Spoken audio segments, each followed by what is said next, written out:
जरा बताएं अपने दिल पर हाथ रख के कि जो नमाज ना पढ़ता हो हम उसे मुत्तकी कहेंगे? आपके मुंह में ज़बान है, बोल सकते हैं। इतनी तो अल्लाह ने आपको भी अक्ल दी है। जो नमाज ना पढ़ता हो क्या वो मुत्तकी कहलाएगा? जो रोजा रमजान का सेहत के साथ हो और रमजान का महीना पाए और रोजा ना रखे क्या उसको मुत्तकी कहा जाएगा? जो इस्तिताअत रखता हो, पैसे ताकत रखता हो, उसके बाद हज ना करे क्या उसको मुत्तकी कहा जाएगा?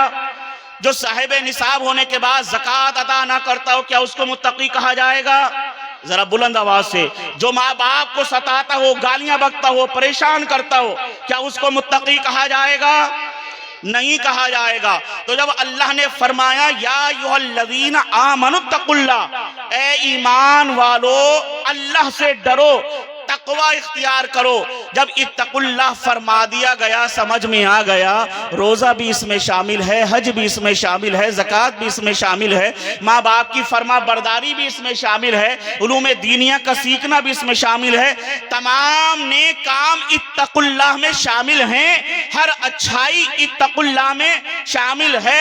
अब फरमाया वब्तगू इलैहिल वसीला, अल्लाह की राह में वसीला तलाश करो। अब हम देखें भाई इस वसीले से मुराद क्या है, तो कुरान की एक आयत की तफसीर बसा औकात कुरान की दूसरी आयत कर देती है, जिसको तफसीरुल कुरान बिल कुरान कहा जाता है। कुरान की दूसरी आयत इस आयत की तफसीर बयान कर रही है और फरमाया जाता है या अय्युहल्लज़ीना आमनुत्तकुल्लाह व कूनू मअस सादिकीन, ऐ ईमान वालो अल्लाह से डरो और सच्चों के साथ हो जाओ। ऐ ईमान वालो अल्लाह से डरो और सच्चों के साथ हो जाओ। सच्चों के साथ हो जाओ। सच्चों के साथ होने से भाई क्या फायदा होगा, हमें क्या हासिल होगा? सच्चों की सोबत से हमें क्या फायदा होगा? भाई फायदा तो होना चाहिए ना। जब हम सोबत इख्तियार करेंगे, हम किसी के पास उठ बैठ रहे हैं, किसी के पास अपना वक्त दे रहे हैं, किसी से मोहब्बत कर रहे हैं, तो हमें कोई फायदा तो होना चाहिए। इनकी मोहब्बत क्या फायदा देती है? आइए आपको बताऊं। सरकार गौसे आजम सैयदना शेख मुहीउद्दीन अब्दुल कादिर जिलानी रज़ी अल्लाह ताला अन्हु अपनी खानका में जलवा फरोज हैं।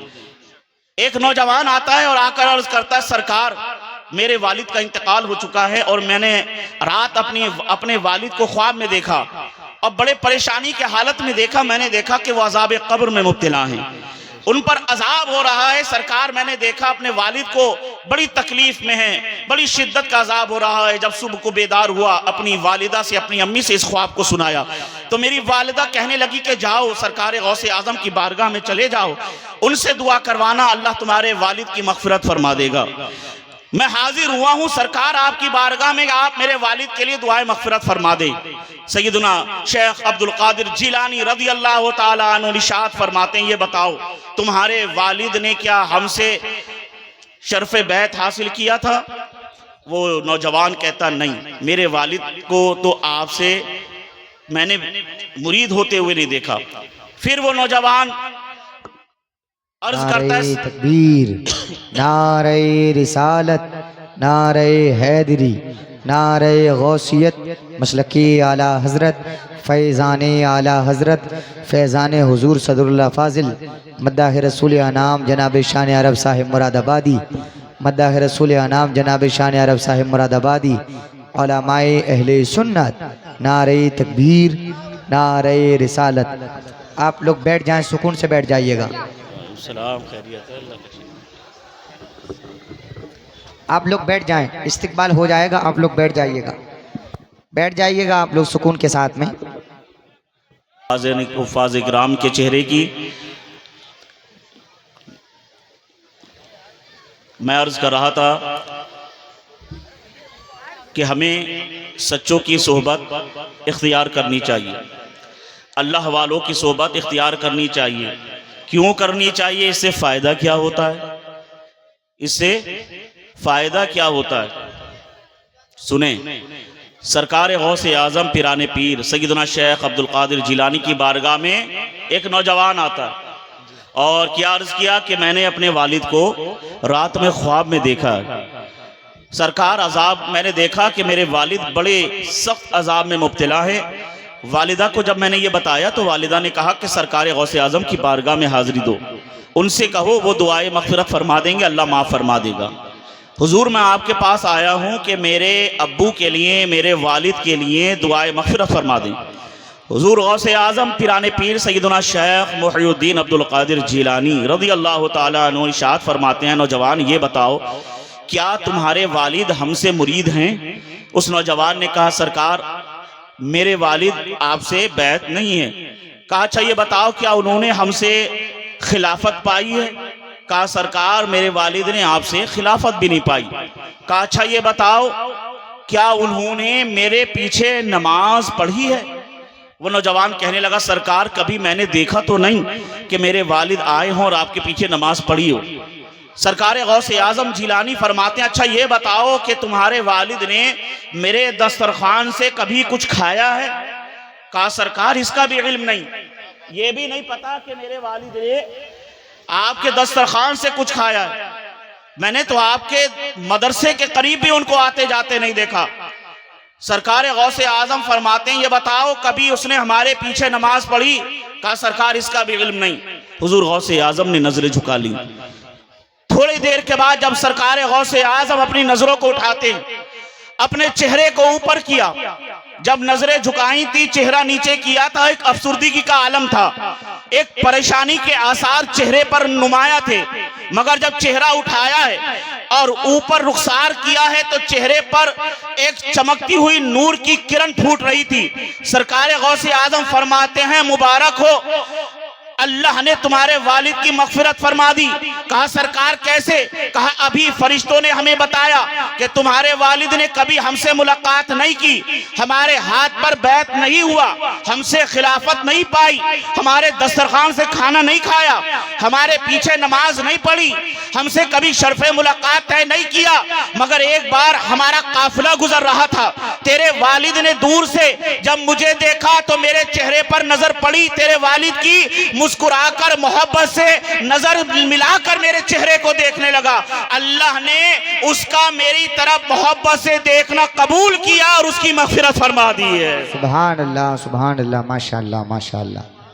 तो जिसने सरकार गौसे आज़म को सिर्फ मोहब्बत भरी नजर से देख लिया, जब अल्लाह उसकी मग़फ़िरत फरमा देता है तो जिसने सरकार गौसे आज़म के हाथ पर हाथ दे दिया हो उसका मर्तबा अल्लाह कितना बुलंद फरमाता है। सुभान अल्लाह। तो औलिया की शान क्या होती है समाअत करते हुए चले। हजरत बायजीद बुस्तामी हैं, हजरत बायजीद बुस्तामी रहमतुल्लाह अलैह बहुत बड़े अल्लाह के वली हैं, बड़े पाए के बुजुर्ग हैं, बड़ा नाम है आपका सूफिया में। आपके शहर बुस्ताम में एक फाहिशा औरत ने अपना डेरा डाल लिया।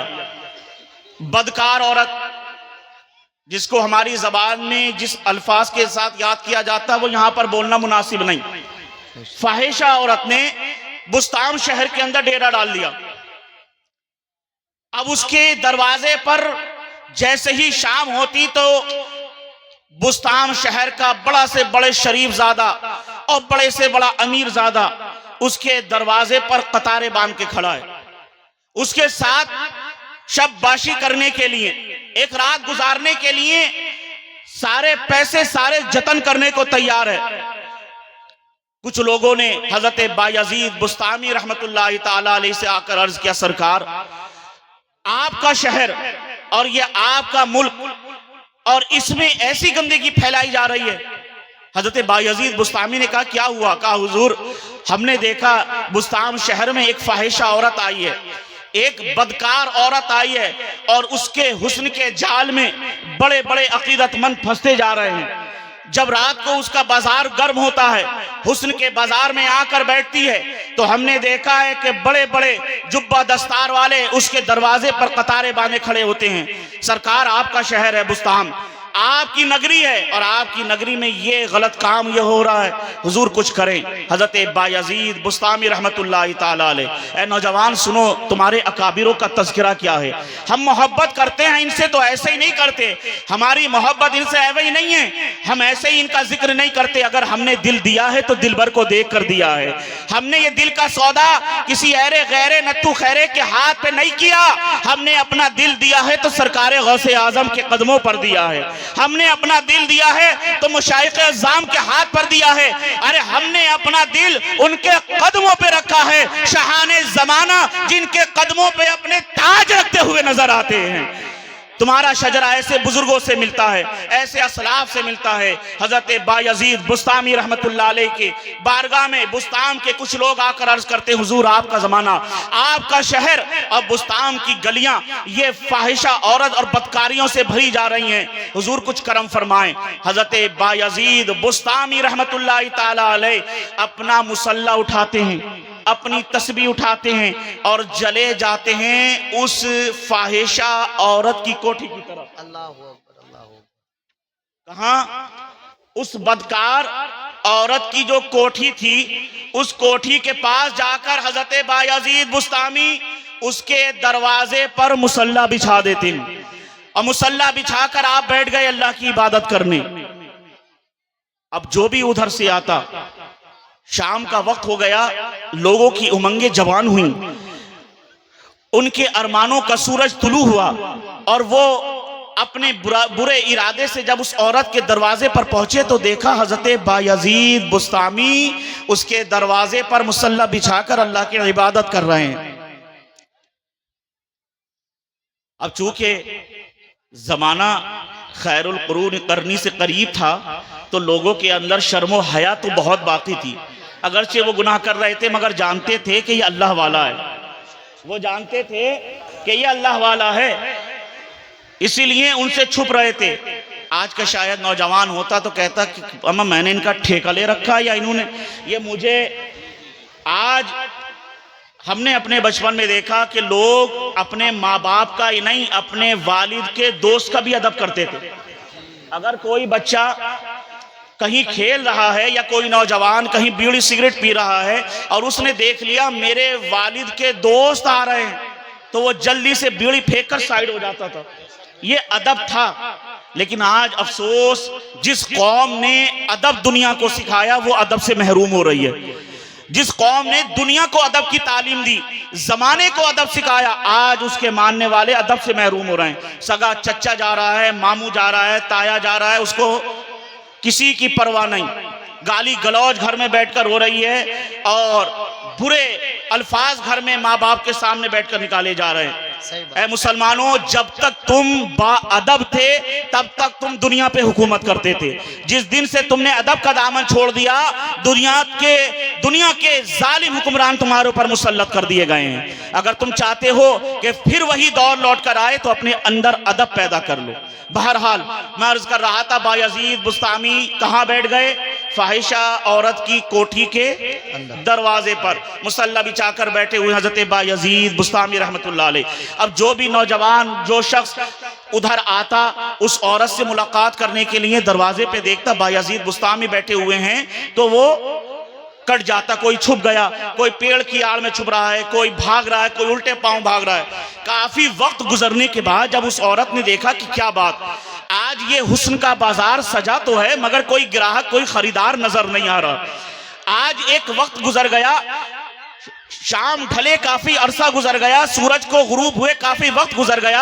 आज शबाब अपना हुस्न बिखेरने को तैयार है मगर कोई मुतलाशी दिखाई नहीं दे रहा। इस शमा पे कुर्बान होने वाला कोई परवाना अभी तक आया क्यों नहीं? काफी देर जब गुजरी, उसने दरवाजा खोल कर देखा। अब जैसे ही चौखट का पट खोला, दरवाजा खोला, सामने हजरत बायजीद बुस्तामी रहमतुल्लाह अलैह। सारा माजरा समझ गई कि इनकी वजह से आज मेरे ग्राहक, मेरे हुस्न के शहदाई, मेरे ऊपर अपना सब कुछ कुर्बान करने वाले आज इनकी वजह से नहीं आए।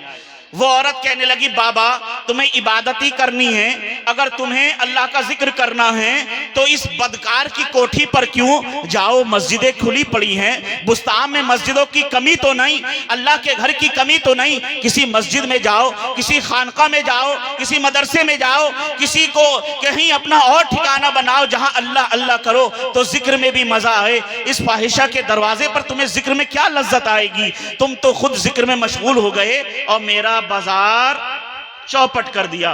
बाबा यहां से मुसल्ला उठाओ। हजरत बायजीद बुस्तामी रहमतुल्लाह अलैह फरमाते, अच्छा हमने तेरा नुकसान कर दिया तो अच्छा ये बता, तू सारी रात में कितना कमा लेती है? ध्यान से सुनना, थोड़ी तवज्जो से सुनना, बुजुर्गों की निस्बत और बुजुर्गों से कैसा फायदा पहुंचता है। हजरत बायजीद बुस्तामी रहमतुल्लाह अलैह फरमाते हैं, ये बता सारी रात में तू कितना कमा लेती है। उसने कहा कि हजरत आप जानकर क्या करेंगे। बोले नहीं बता। जब आपने पूछा तो उस औरत ने बताया एक रकम कि मैं एक रात में इतने पैसे, इतने चाहने वाले मेरे ऊपर लुटा कर चले जाते हैं। हजरत बायजीद बुस्तामी ने अपनी सदरी की जेब में हाथ डाला, रकम निकाली, उस फाहिशा को दी और कहा आज की ये रात तेरी हमारे नाम है, अब हम जो कहेंगे वो तुझे करना है, आज की ये तेरी रात हमने खरीद ली। वो औरत पैसे पकड़े और उसने कहा ठीक है, मैं तो आपको बड़ा नेक समझती थी, बड़ा पारसा समझती थी, अल्लाह वाला समझती थी, मुझे नहीं पता था कि भाई आप भी इसी लाइन में, आप भी हुस्न के दीवाने। कहा ये छोड़ दे, हम किसके दीवाने, हमने जो दिया तुझे वो रख और तेरी रात अब हमारी हुई। कहा ठीक है मंजूर है, बताए मैं क्या करूं आपके लिए, रक्स व सुरूर की महफिल का कयाम करूं, कोई और नुमाइश करूं। हजरत बायजीद बुस्तामी ने कहा जा पहले जाकर वजू कर। एक बार जरा सुभान अल्लाह, समझ में आ रही है बात, समझ में आ रही है तो बोल दो ना सुभान अल्लाह। बायजीद बुस्तामी कहते हैं जब तेरी रात हमारी हो गई, हम इस रात के तेरे मालिक हो गए, अब जा और जाकर पहले वजू कर। औरत गई, जाकर अच्छे से वजू किया, आप मुसल्ले से हटे, कहा इस मुसल्ले पर खड़ी हो जा। उस मुसल्ले पर उस फाहिशा को खड़ा किया और कहा नमाज की नियत कर ले, 2 रकात की नियत करके। जब वो फाहिशा खड़ी हो गई और जैसे ही वो सजदे में गई, बायजीद बुस्तामी भी सजदे में चले गए और अर्ज करते हैं परवरदिगारे आलम, तेरा ये नाजुक कमतर बंदा, तेरा गुनहगार बंदा बायजीद बुस्तामी सिर्फ इसी लायक था कि इसको मुसल्ले पर लाकर खड़ा कर दे। ऐ मौला, इसको जहन्नम से जन्नती बनाना तेरा काम है। नारे तकबीर, नारे रिसालत, मसलके आला हजरत, फैजाने आला हजरत, फैजाने हुजूर सदरुल्लाह फाजिल जिंदाबाद जिंदाबाद। परवरदिगारे आलम, ये कमजोर नातवा बंदा बायजीद सिर्फ इतनी ही ताकत रखता था कि इसको मुसल्ले पर खड़ा कर दे। तेरी बारगाह में झुका मैंने दिया है, इसके दिल को बुलंद तू फरमा दे, और अगर तू चाहे इसको नेक कर या बदी में मुब्तला रहने दे, बदकार छोड़ दे, मौला तेरी मर्जी, मगर तेरे महबूब के गुलाम को बायजीद को जमाने ने इसकी चौखट पर देख लिया है। कल को अगर ये बदकार उठी, जमाना इसको कुछ नहीं कहेगा, बायजीद को गालियां बकेगा। परवरदिगारे आलम, मेरा काम तेरे दर पे लाना था, अब तेरे हबीब का वसीला पेश करता हूँ मुहम्मदुर रसूलुल्लाह के सदक़े में। ऐ अल्लाह, इसको नेक बना दे, पारसा बना दे। जमाने ने देखा रात को जब वो छोड़ कर गए थे, फाहिशा थी, बदकार थी, बदकिरदार थी, जब सुबह को उसके दीवाने आए हैं तो उसने ऐलान कर दिया, ऐ लोगों, अब मेरी चौखट पे आने की जरूरत नहीं, अब ये हुस्न किसी के आगे नुमाया नहीं होगा, इसने अल्लाह वाले के चेहरे की जियारत कर ली है। इसने बायजीद बुस्तामी के चेहरे का नूर देख लिया है, उसके दिल को सुरूर मिल गया है। तो ये होती है निस्बत, ये होती है निस्बत। और निस्बत कब काम आती है? आखिरी बात कर अपनी गुफ्तगू खत्म कर दूंगा, मेरे बात एक लंबी फहरिस्त है। निस्बत हमारे वहां हर कोई निस्बती है, यहाँ जितने बैठे हैं सब निस्बती हैं, मगर सच्चे दिल से बताना, क्या हम सच्चे निस्बती हैं? हम सच्चे निस्बती हैं। आज ये मदरसा चल रहा है अल्हम्दुलिल्लाह, बड़ा शानदार मदरसा चल रहा है ये, अल्लाह इसको और उरूज और तरक्की अता फरमाए। जितने साल से मैं आ रहा हूँ, हर साल एक नया रंग देख रहा हूँ। अल्लाह कारी साहब क़िबला की उम्र में बरकत अता फरमाए, बहुत अच्छा काम कर रहे हैं। मगर आज हमारे वहाँ मदरसों का हाल ये है कि हम अपने बच्चों को मदरसों में भेजने को तैयार नहीं। हमारे वहाँ मदरसे में कौन जा रहा है?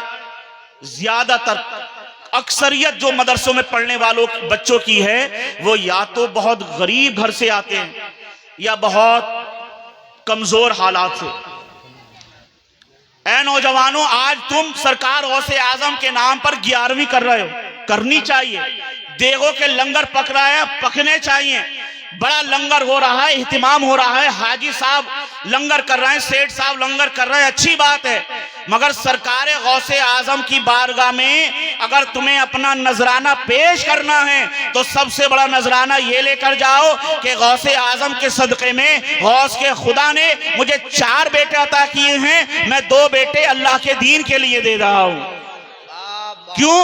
क्योंकि तुम्हारा गौस जो मादर जात अल्लाह का वली, जो पैदाइशी अल्लाह का वली, जिसका बाप अल्लाह का वली, जिसका दादा अल्लाह का वली, जिसकी माँ अल्लाह की वलिया, जिसकी नाना वलिया, जिसकी फुफो वलिया, खानदान वलियों का है, खुद मादर जात वली है। और उसके बाद हाल ये है कि इल्मे दीन हासिल करने जा रहे हैं, इल्मे दीन इस शिद्दत से पढ़ते हैं कि कहते हैं कि मैंने इल्मे शरीयत इतना पढ़ा, इतना पढ़ा, इतना पढ़ा कि अल्लाह ने मुझे मकामे कुतबियत पर फाइज फरमा दिया। अरे बाबा बाबा बाबा क्या इल्मे दीन माशाअल्लाह इतना पढ़ा। और जानते हैं आज मुल्लाओं को और मौलवियों को बुरा कहने वालों और गौसे आजम का नारा लगाने वालों, तुम कादरी हो ही नहीं सकते अगर उल्मा का अदब ना करो, क्योंकि जमाना जानता है अपने वक्त का जो सबसे बड़ा आलिम था उसको दुनिया गौसे आजम कहती है, अपने वक्त का जो सबसे बड़ा मुफ्ती था उसको दुनिया गौसे आजम कहती है, अपने वक्त का जो सबसे बड़ा मुजतहिद था उसको दुनिया गौसे आजम कहती है। तो अगर तुम